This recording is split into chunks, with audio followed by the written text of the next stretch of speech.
ইবাদত বন্দিগিরত মুসল্লিদের 7 দিন, 7 দিন তো আমাদের হয়ে গেল, আর কাফারা হয়ে যাবে।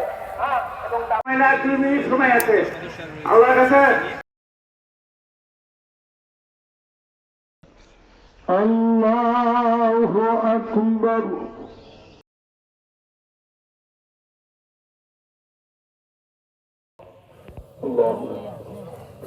সাল্লাল্লাহু আলাইহি ওয়াসাল্লামের পাক রওজা মোবারক।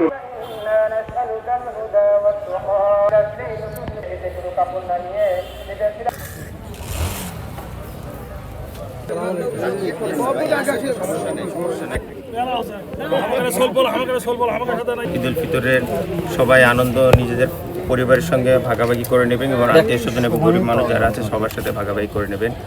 আর আমি আশা করি আল্লাহ পাক আমাদের রমজানের যে দোয়া, আমাদের রমজানের যে ইবাদত, সেগুলো সব কবুল করবেন। আর যেটা বললেন, ইনশাল্লাহ আল্লাহর অশেষ রহমত এবং আপনাদের দোয়াতে আমি আসলে জেদ্দাতে যখন আটকা পড়েছিলাম আসলে খুবই টেনশনে ছিলাম। আল্লাহর অশেষ মেহেরবানিতে আমি সেটা আসতে পেরেছি।